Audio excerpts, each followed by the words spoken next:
You smell like pepperoni. Well, if that's the way you feel. Wait a minute. That stuff, get down on your knees and pray. I think... They're as big as wolves. Look just as vicious. His dead wife was watching. First his wife, then he...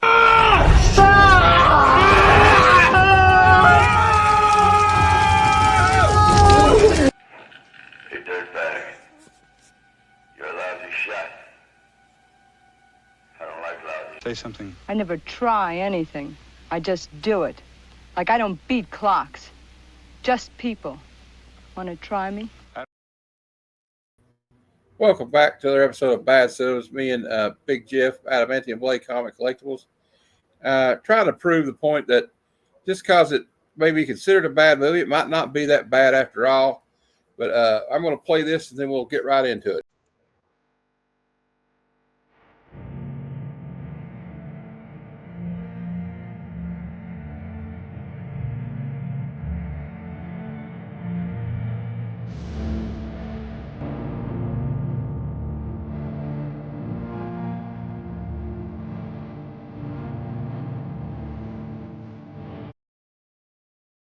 That's just a quick shout out to my friends in the Black Order Comic Club, who I'm a member of. Us on Instagram, so check us out on there. You'll see our posts on there.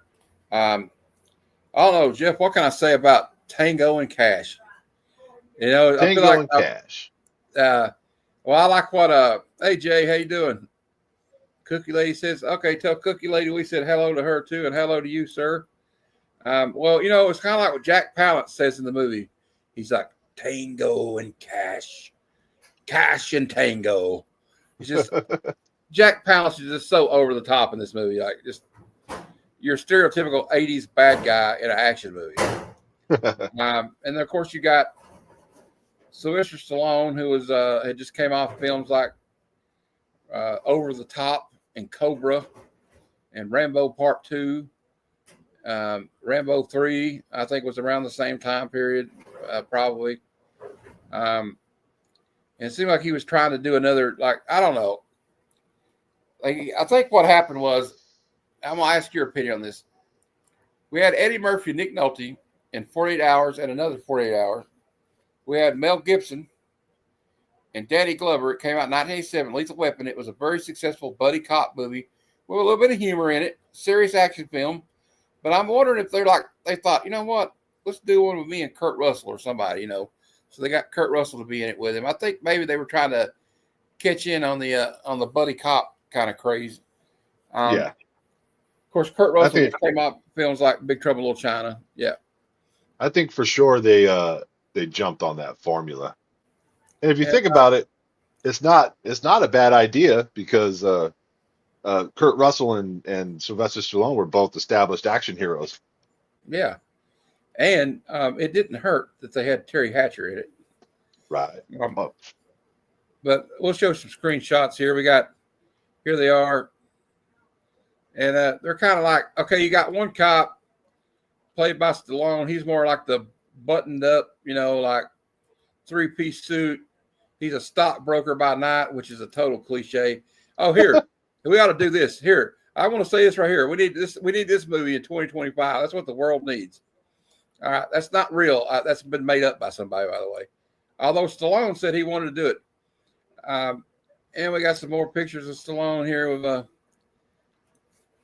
another stereotypical 80s action film weapon, an Uzi. The MAC-10 Uzi looks like. And here they are again. And look at this scope that Kurt Russell's got on that gun. If that's not 80s, I don't know what is. Right. And I guess you could have went your whole life without seeing this, but ladies and gentlemen, here's Kurt Russell in drag. Also, if what I meant by the lovely Terry Hatcher in this movie, she plays Sylvester Stallone's sister. Very 80s hairdo, but still very beautiful. And she was saying, this got to be one of her first movies, probably. And we go from Beauty to the Beast. We got Robert Zadar. who just plays a good bad guy. I like, Hey, it's, I recognize that jawline. yeah, it was a Samurai Cop. Samurai Cop. Also, the one thing about this movie, it's got a lot of actually, I think it's got too many one-liners in it, if I'm being honest. Like, after a while, I'm like, God, I can't take another one-liner. Yeah. Like, we got one from Stallone. He's like, Rambo's a pussy. And then after they beat up a guy, he says, that was my contribution to birth control. Oh, God. Let's see another one. When this Cash told Tango, and Tango, this is what Tango's answer after Cash says this, he goes, Cash says, when this is over, remind me to rip Jumbo there's tongue out. And Tango chimes in and says, yeah, with a tow truck. And then if that's not enough, they do another one with Tango and Cash. Tango says, when this is over, we have to pay Jabba the Hutt here a visit. And then Cash says, I'll bring the chainsaw. And Tango says, I'll bring the beer. Yeah. Pretty Cash buddy says, cop. this has got to be a mistake. What do you think? And Tango says, I think my underwear is riding into my throat. God. And then Tango tells Cash at one point, I think with your IQ, you are unarmed and still very dangerous. Oh boy. Yeah. A lot of buddy cop kind of cliche tropes there. Also, one of my favorite quotes in the movie is Kurt Russell when they're in the hey Rich, when they're in the boiler room at the prison, getting ready to have to fight these guys, and that English guy pulls the knife out. The guy was in 48 hours. He's like, yeah. You want to cut my throat? Go ahead. You want to cut my effing throat? You want to cut my head off and use it for effing basketball? You can bowl with the MF if you want to, for all I care. Just don't let him do it. I don't want to be killed by this limey jerk off. I want to be killed by an American jerk off. So anyway, that's a few of the one-liners for this movie. You are practically screaming you're talking so loud. Too bad. All right. Anyway, I'm going to go to the Wikipedia here and look it up. I'm not going to share it on the screen. I don't like doing that anymore. So let's go to Wikipedia. All right. It came out in 1989. Stars Stallone, Kurt Russell, Jack Palance, and Terry Hatcher. It was screenplay by Randy Feldman, produced by John Peters and Peter Gruber, directed by, wow, this is a good sign. This is a bad sign when you have this. When it says this right here, you're with a bad sign, Jeff. Directed by Andrei Kachowski, Albert Magnoli, and Peter McDonald. It had 3 different directors. Oh, boy. Running time of 104 minutes. It released on December 22nd, 1989.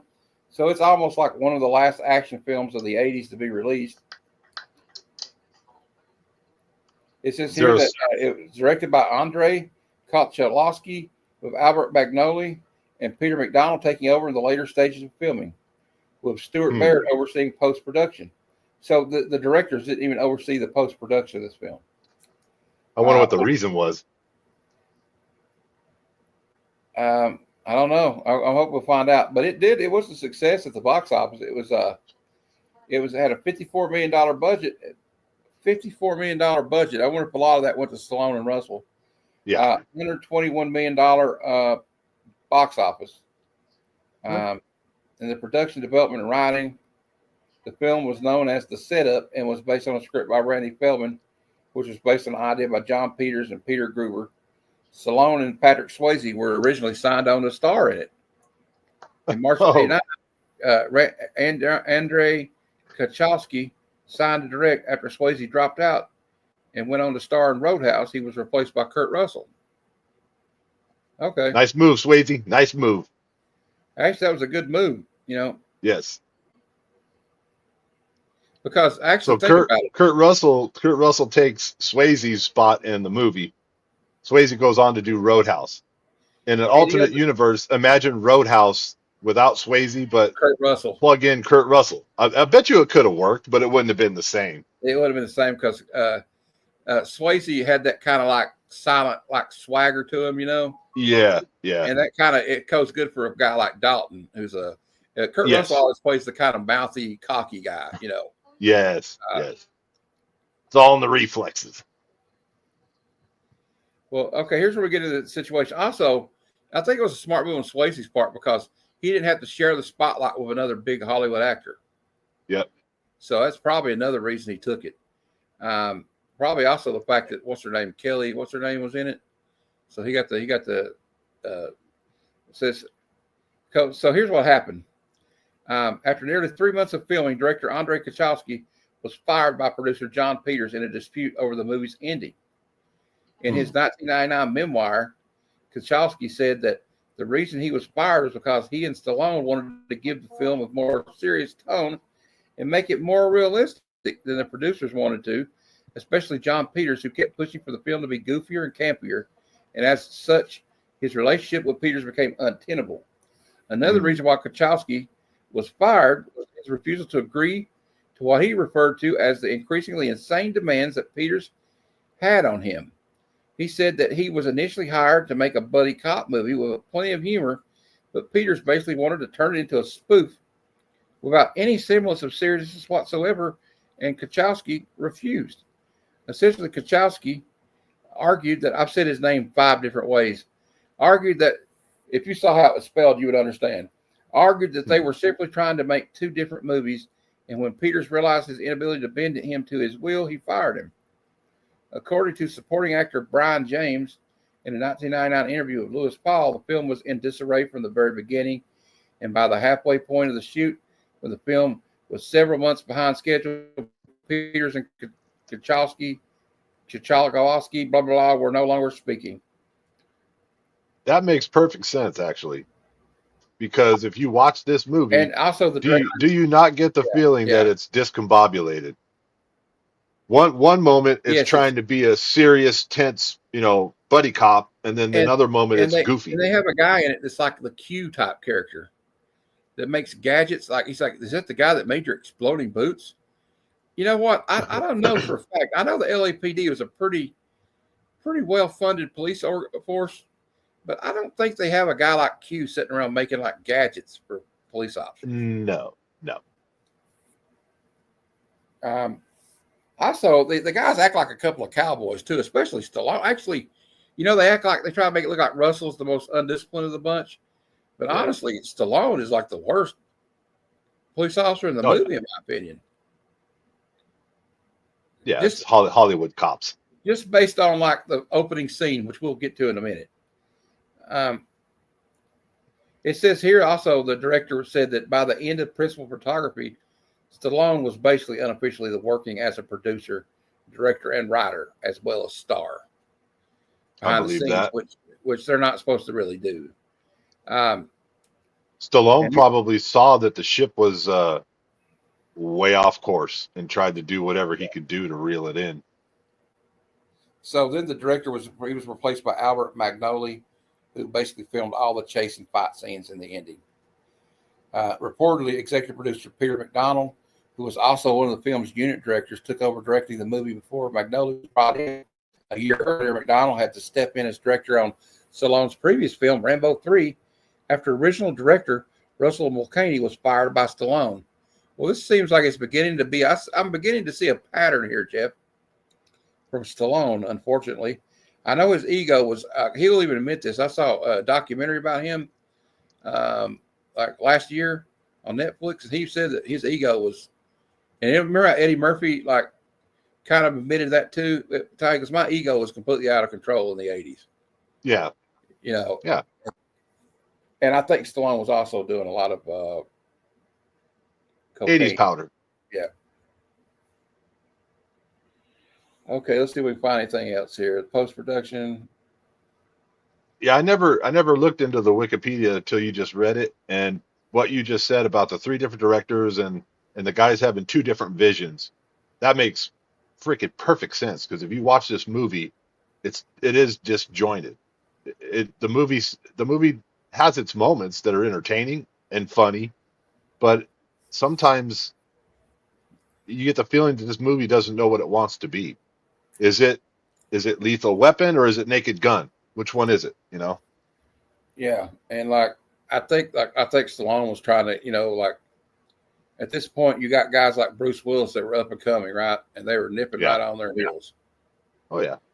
And there was like a new generation coming up. Van Damme. I mean, we could argue that even Van Damme, although Van Damme he had the keys to the kingdom too, and he kind of blew it too in the 90s because he was like a lot of these guys. You see this a lot. They let their ego get the best of them.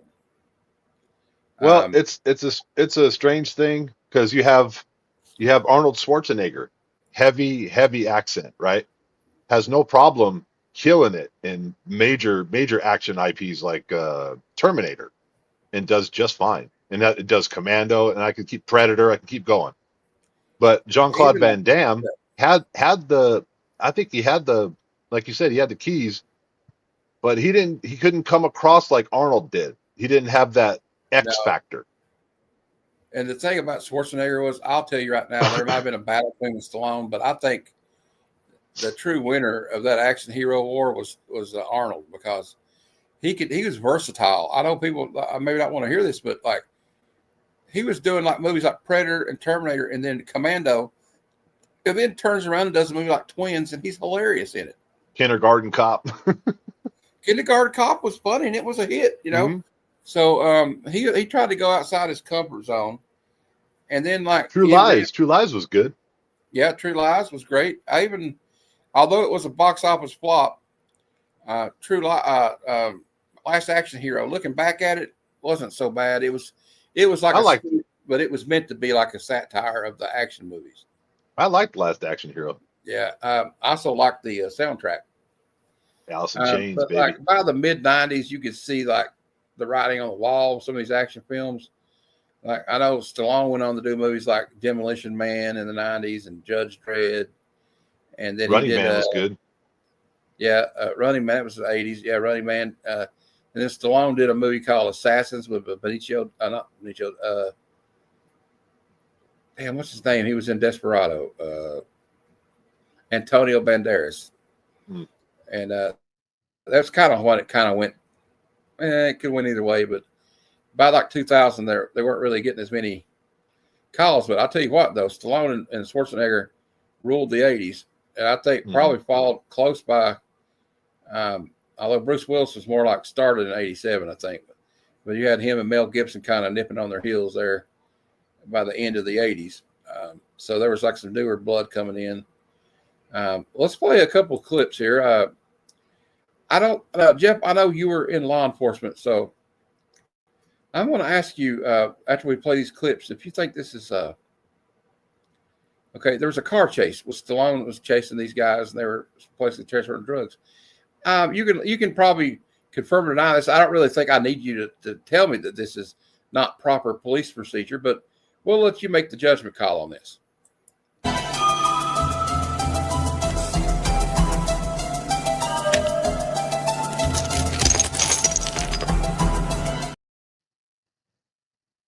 One more. Jesus! Shit!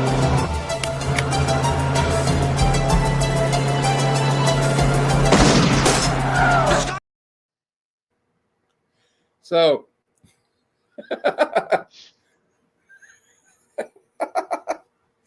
what would they have done if the car hadn't killed you, if you'd done that when you were working and you had, what would they have done to you if you'd done that shit in the middle of the highway like that?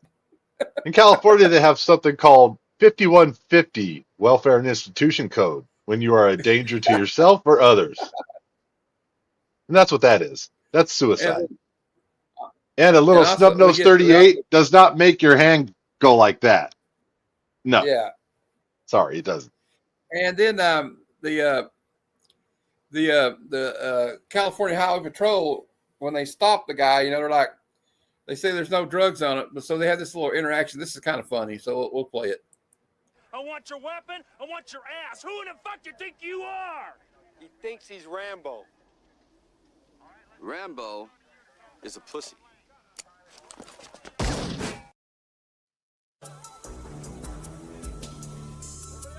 What do you know? It's snowing.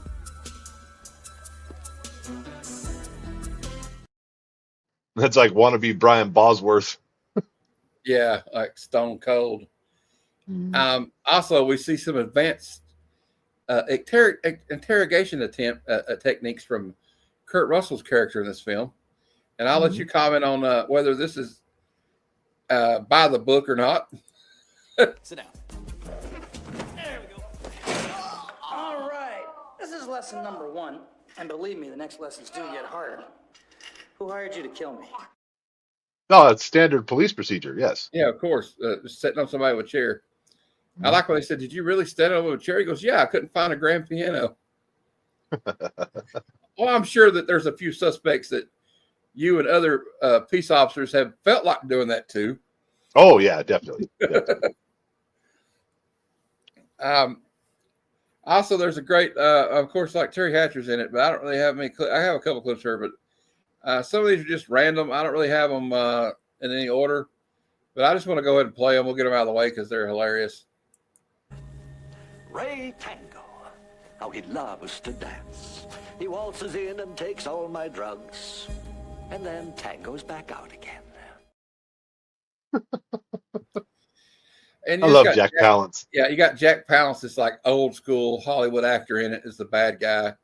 He's like, he tangos in and tangos out again. And I just like the way he talks. Yeah. Remember when he used to do the Ripley's Believe It or Not? He go, believe it or not. Or not. And here he is talking about Kurt Russell's character. Come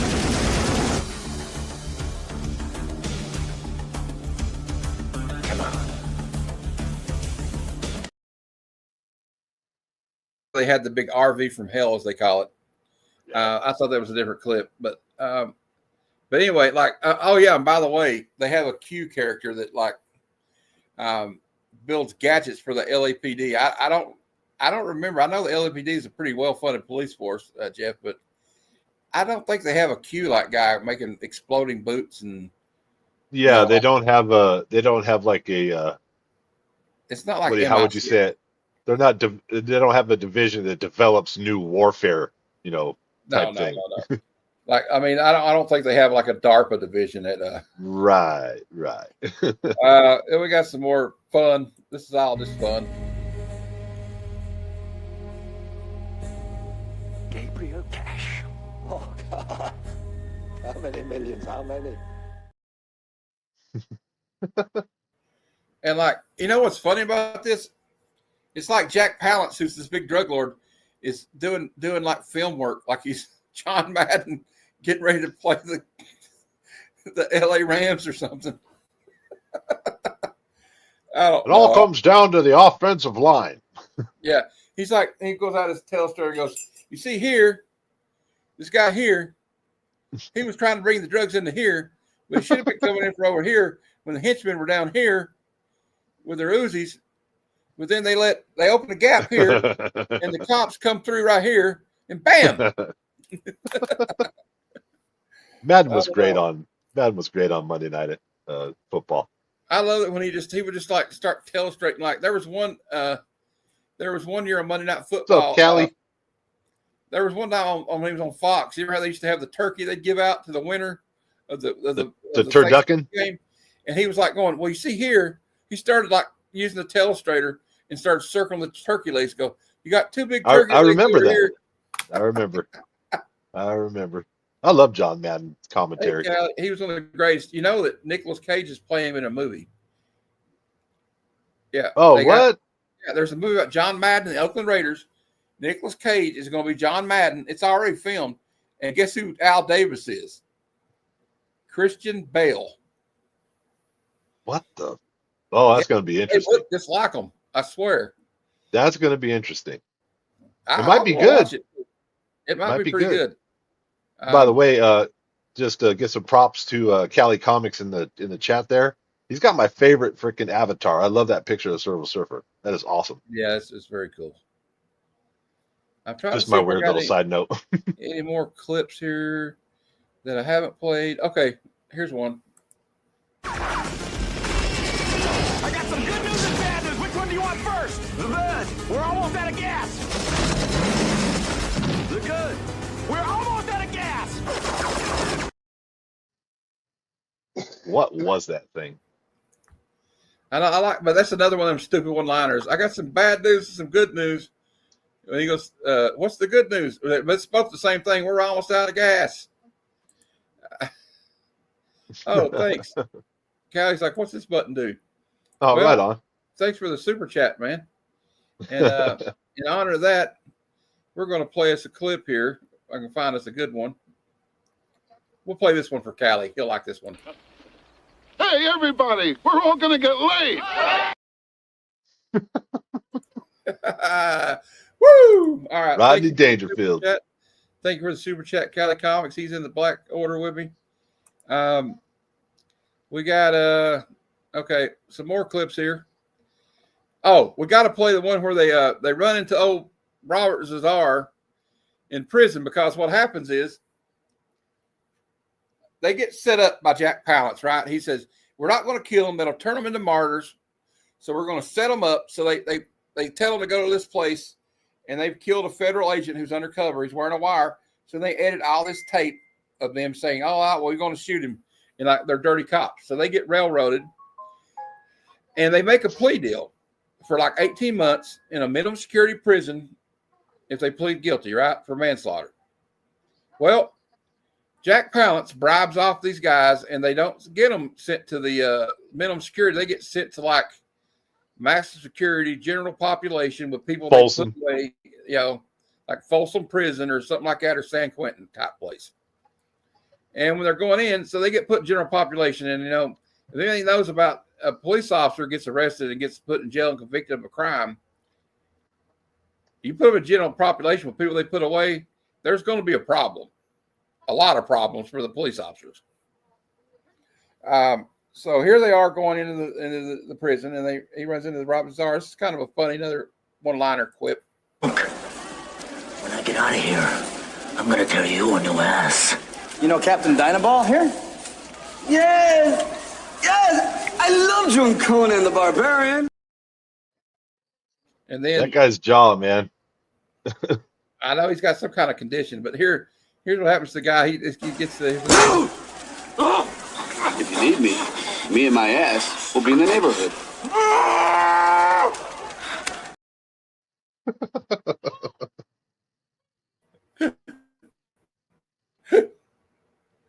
Oh God, I love this movie. I mean, I know everybody was like mad, and I made a couple of enemies because they're like, "Oh, you put this on Bad Cinema." Well, yeah. I put it on Bad Cinema because I wasn't going to put it on. Yeah, well, you know what, Taylor? Trigger warning, I guess. It is Bad Cinema. Have you heard somebody? They've said so many one-liners in this movie. I'm like, I'm tired of them. I like this movie though. Just because I put it on so Bad bad Cinema, it's doesn't mean good. it's not a good movie. Right. So bad it's exactly. good. Exactly. And Callie says, when I saw this as a kid, my favorite part was always when they used their belts to slide down the wire. I was like 7, so it looked like a blast. That's another thing. There's no way you could do that with a high tension line. I'm sorry, there's no way, because as soon as he lets go, he's going to get blasted. Yep. It might work while you're on it, but I don't even think that would work. So let's just go there. And like the LAP doesn't have like a secret weapons division. No. They don't let cops go around like half cocked like these guys did. I'm pretty sure they would have been fired like a long time ago. And then you got, Stallone's the one that's got like, he's a stockbroker. He drives a fancy car. He's like, his chief tells him, man, you don't need to do this job. Why do you do it? Oh, I just do it because it's fun, And like, I'm going to ask Jeff here. Jeff, if you'd had a few $1 million in the bank and you drove like a Mercedes, would you have been working for the police force? There you go. All right. This movie, it's unconceivable. It's a ludicrous premise of a movie. Taylor. But it's fun. It's fun. I like this movie. I mean, I'm not saying I don't like this movie, but putting on Bad Cinema is provocative. It gets the people going. And then I get people in to watch it and go, why is he calling this movie Bad Cinema? Well, just because Bad Cinema is not just it's just the name of the show. There's been plenty of good movies that me and Jeff have reviewed on Bad Cinema in the last 3 months. Trick or Treat was pretty good for what it is. This movie's good for what it is. Was this movie going to win a Golden Globe? Was this movie going to win No. an Academy Award? No. Is it a fun action movie? Yes. Yeah, I guess I was rage baiting, but it got people to watch it. All right. Hashtag rage baiting. Then we got a couple more clips we'll play here. That was quick. It ended. I don't know why. Yeah, it doesn't want to play. Never mind. I got it. It was something happened. Here we go.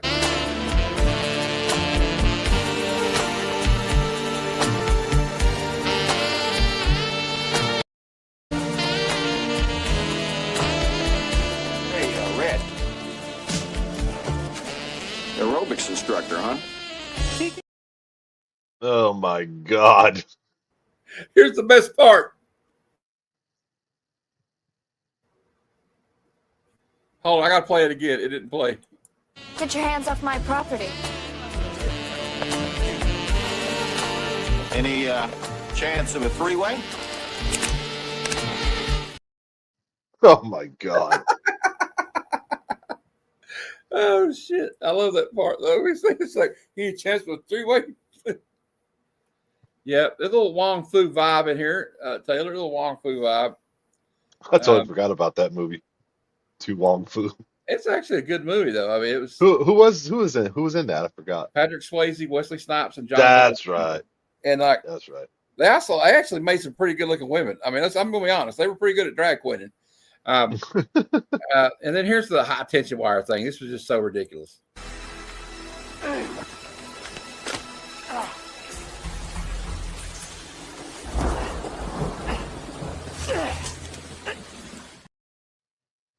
Now, I don't know, Jeff. I don't know exactly how those work, but he says something about like if you don't touch both of them, you're okay. I don't think that's true.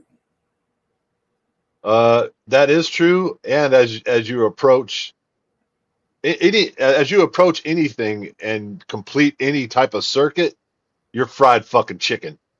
We don't fuck around with those things. Yeah. Oh, thanks. Well, okay. It's not, like I said, just because it's on bad cinema doesn't mean it's bad. We've had some stinkers on this show, but we've had some movies that are just like fun. This is like junk food cinema. You know what I mean? It's like okay. That's a good way to put it. That's a good way to put it. Is it good for you? It's like McDonald's. Is it good for you? Do you complain about how bad it is? But you still go back and eat it, right?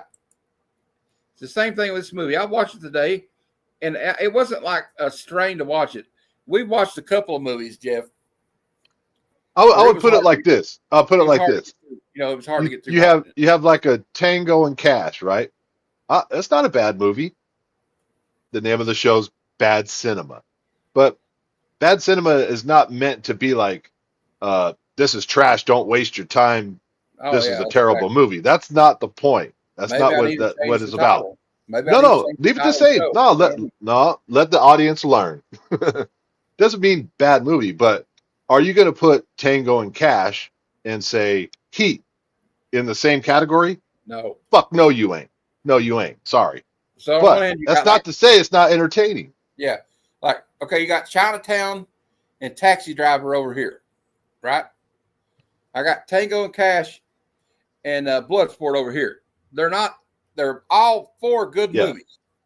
But they are not the same. They're not the same type of movie. You know what I mean? Like, I'm not going to put like, man, Goodfellas is the best movie I've seen since Tango and Cash. So case in point, earlier in the show, the guys that are coming in a little bit later, Matt went over the Wikipedia, and this thing had 3 different directors because they could not agree on what direction to go with it. One guy wanted it to be a serious buddy cop movie. The other guy wanted it to be Naked Gun spoof parody movie. And throughout, if you watch Tango and Cash, you can see that it's discombobulated. Well, Kirby, I'll tell you why I don't do that. There's a YouTube channel by a guy named Jason Brent, and his show's called So Bad It's Good. So I would be completely ripping him off, and I don't want to do that. He was the inspiration. Him and a couple other channels were my inspiration for this show. but I didn't feel like ripping his title off. You know what I mean? So that's why it's called bad cinema. Then we have good cinema, because then we have the movies that are more like accepted generally as a good movie, like Pulp Fiction, Heat. Of course, John's saying that Tango and Cash is better than Heat, which I can't imagine anybody saying that, but it's a different kind of movie, though. It's like, this movie's more like Lethal Weapon, like a jokey joke. Yeah. But I would argue that although they do break police procedure a lot in Lethal Weapon too, I'm sure, this movie is totally disconnected from what any police procedure at all is. Yeah, I think, and I think when you watch this movie, it shows that there's times when it tries to be quasi serious. I would say, like serious drama, police drama. That's a good point, Kirby. And then it has like these goofy, kind of spoofy moments. And it I don't know, it to me it doesn't meet a standard of like a Lethal Weapon or a 48 Hours, which are great buddy cop movies, or somewhat buddy cop movies that have funny moments in them, but also there's some seriousness to it. But yeah, I don't know. I wouldn't say change it. I understand what you mean by bad cinema. Well, the name stays then. All right. Yeah. I got one more clip here. Yuck.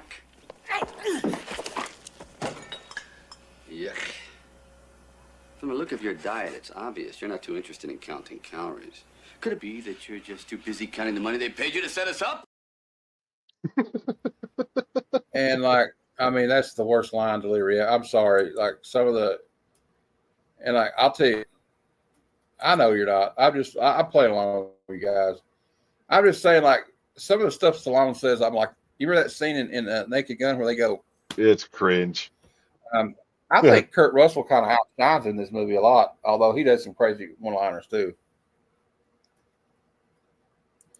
It's the most he's ever enunciated. Hey, there's an interesting question. What if in this movie they cut Stallone's character out from the one-liners? No one-liners for Stallone. Maybe Stallone plays the actual serious by the book cop, and Kurt Russell is the living on the edge, fucking, slapping around fucking suspects and all that stuff, while Stallone's character tries to reel him in. I have a feeling Stallone did not want to have his thunder stolen by Kurt Russell, though. I believe that Stallone didn't want his thunder stolen by Kurt Russell in the film. And like the thing is, like they also say he was basically the de facto director for a while in this movie. He had a history for doing this. Like we were talking about this when I was reading the Wikipedia. Just the year before this, when he filmed Rambo 3, he had the director fired because they weren't seeing eye to eye. So I feel like this is a pattern that was being set up in the 80s by Stallone here, where he was getting more and more control. Like they said about Cobra too. You remember when we reviewed that? It was his baby. That was Stallone's baby, right? He was like the one basically calling the shots. Like this guy's directed it only in name. And Eastwood's guilty of the same thing. So let's not say it's just Stallone, because when Eastwood did the movie Outlaw Josie Wells, he basically took over for the director that was directed it, right? And that's why they made the rule that if you are a star of a movie, you can't also be the director and producer, because Eastwood had produced the movie too. Sean Penn's famous for that. Christian Bale's famous for that. Shia LaBeouf is famous for that.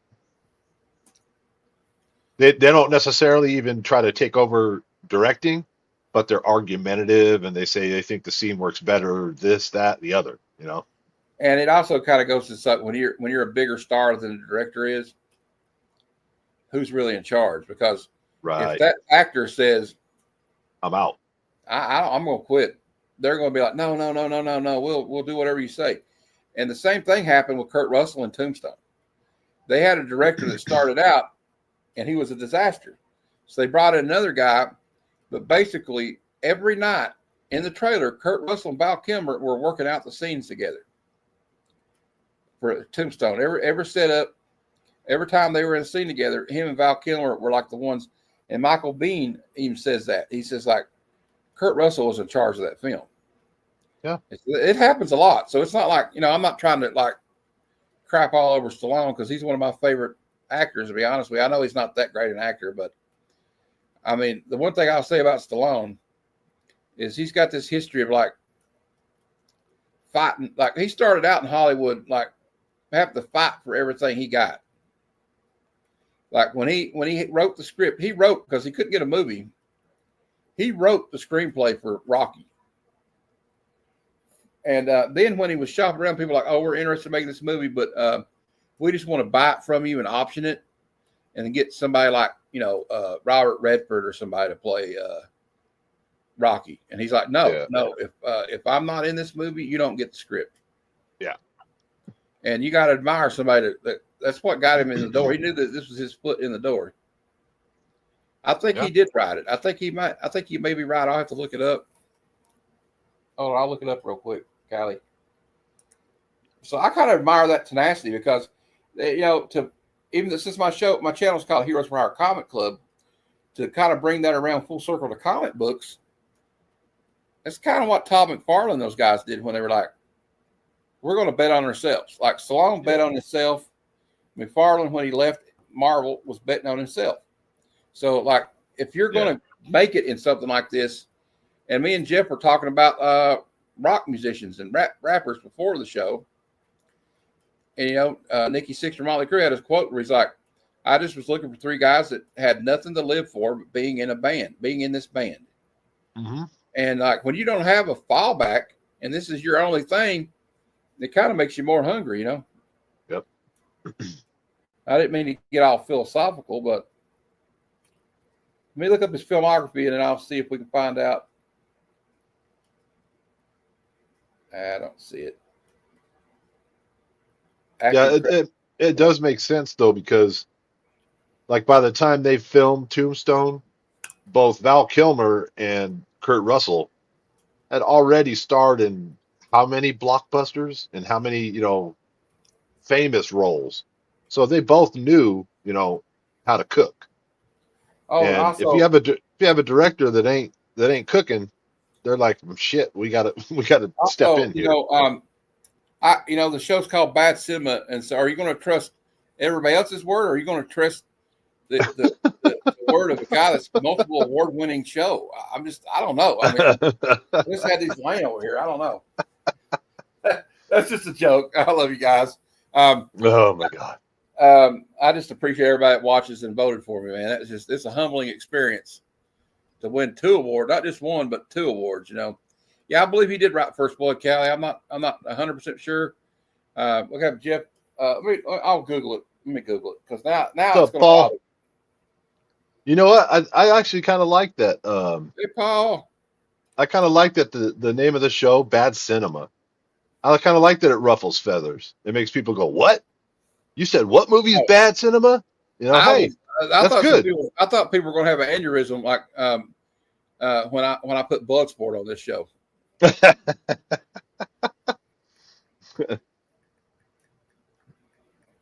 Yeah, it's a good thing. It just stirs or spurs more discussion. Yeah. Going.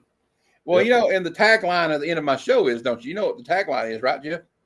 Just because it's bad doesn't mean it's not good, right?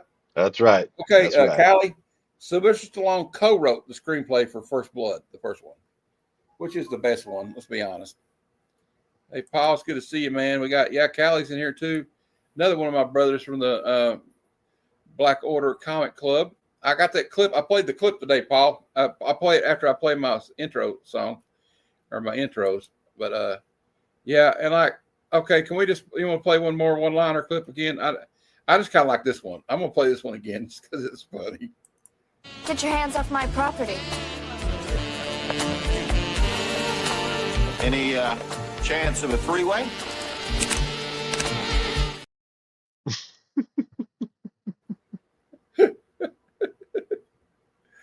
Oh God, it's hilarious.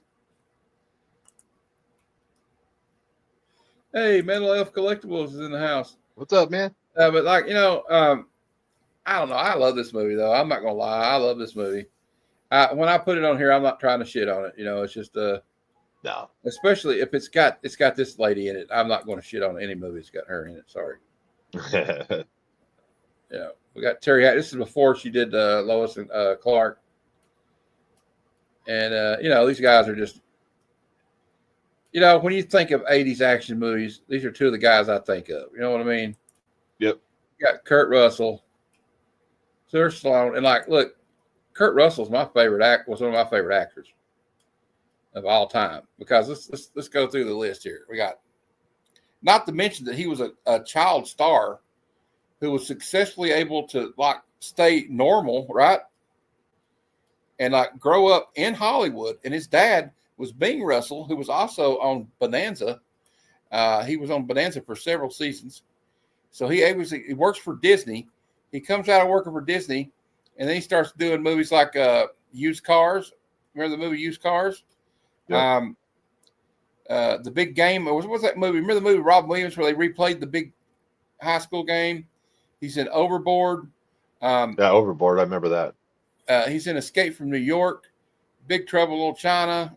Big Trouble and Little China. Paul, I saw this movie in the theater too. Okay, so I'm right there with you. I'm 49 years old, and I watched it. Me and my stepdad and my mom went to see it at the theater. And I remember I'm feeling a lot of things seeing Terry Hatcher dance on that strip. At the strip club, and I don't know what those feelings were, but I knew there was something going on. Yeah. All right, we got Pork Chop Express. That's right. It's all in the reflexes. He said, "I never drive faster than I can see. Besides, it's all in the reflexes." Oh, I better, to do that, I got to do this though. On a dark and stormy night, it's all in the reflexes. Yeah, he says when you're in a dark and stormy night, and that big old 9-foot monster slams your favorite head up against the back of your head against the wall and says, "You paid your dues." You look that monster right back in the eyes and you say, "Yeah, I paid my dues. Check's in the mail." All right. That's coming soon, and that's going to be on Good Cinema because I like to mix it up and make people think. Yes. You put that on Bad Cinema, or is you going to put that on Good Cinema? Yeah, that's a good question. Is Big Trouble in Little China a good cinema movie or is it a bad cinema movie?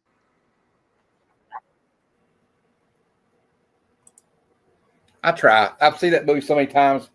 I could quote because I'm looking for a girl with green eyes. Lord, and Kim Cattrall in it. I don't know what kind of movie would you classify Big Trouble in Little China? What is it? It's an adventure action movie, fantasy / adventure action movie / action movie. I think it's part comedy as well. Okay, / comedy too. It's almost like an everything movie. And the thing is, Kurt Russell's really not the hero of the movie. I mean, he kind of is, but he's a fuck up. Like when he shoots the guy, is that the first time you ever plugged nobody? He goes, "Of course not."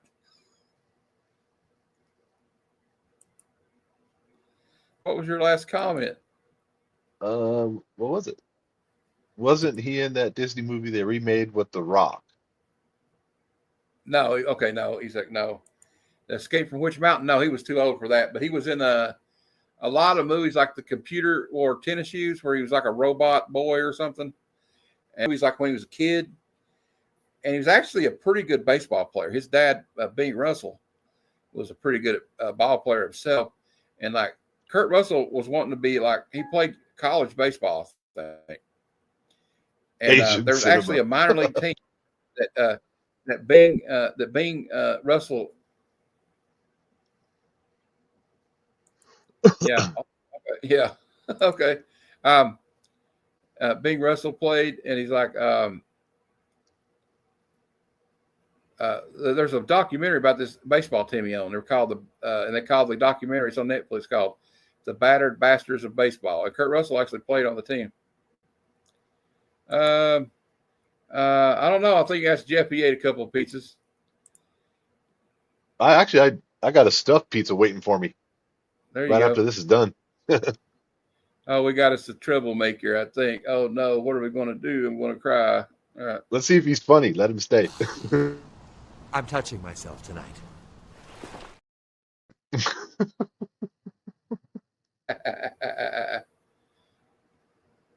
No pizza today. Ate some sloppy joes though. Yeah, the cheese factor for Tango and Cash is high, but I still think it's entertaining. So we look like. And that's Well, you know like what? Now we that's like know. the essence of bad cinema. Hey, we learned something today about we look like we ate a lot of pizzas. So, and now we learned something, Jeff. So now we know. You know what they say about that, don't you? Now I know. And knowing is half the battle. G.I. Joe!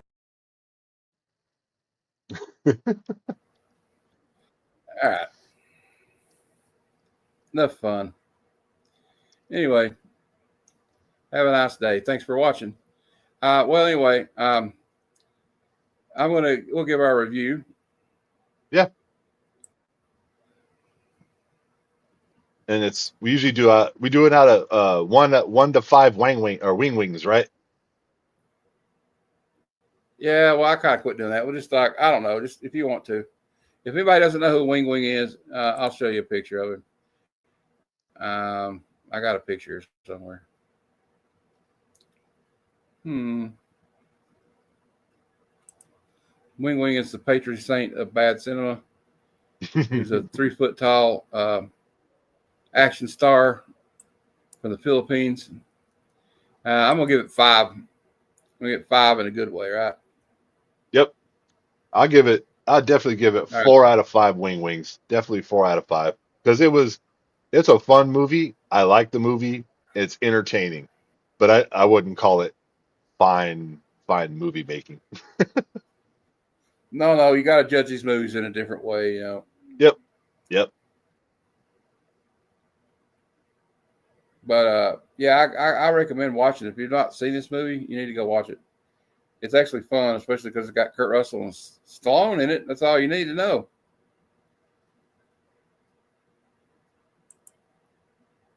Yeah, well, I don't know about that.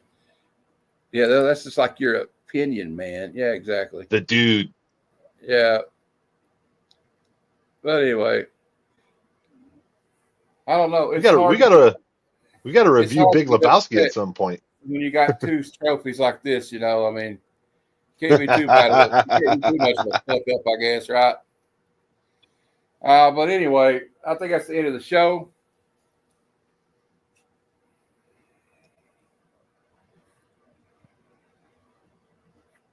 That's the end of the show. And I guess I don't know what shows what we got else that we got going on after I handle something.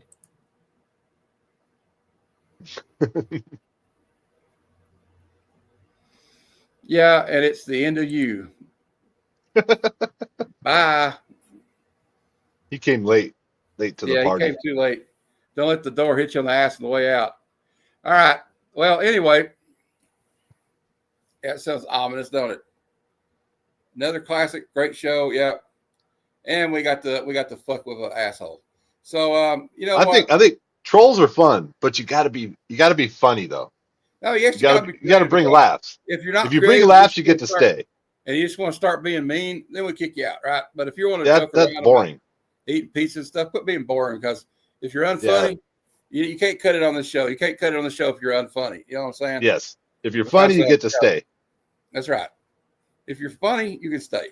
We'll play along with you. Yeah. But that's how we handle things around here. We're not going to have a blow up and yell at somebody because, what's the point? What's the point? I don't know this person. They don't know us. Who cares? It don't matter. And if I did, who cares? They don't have the guts to put their name on there. Who cares? All right. But anyway, I think this is a good movie for bad cinema.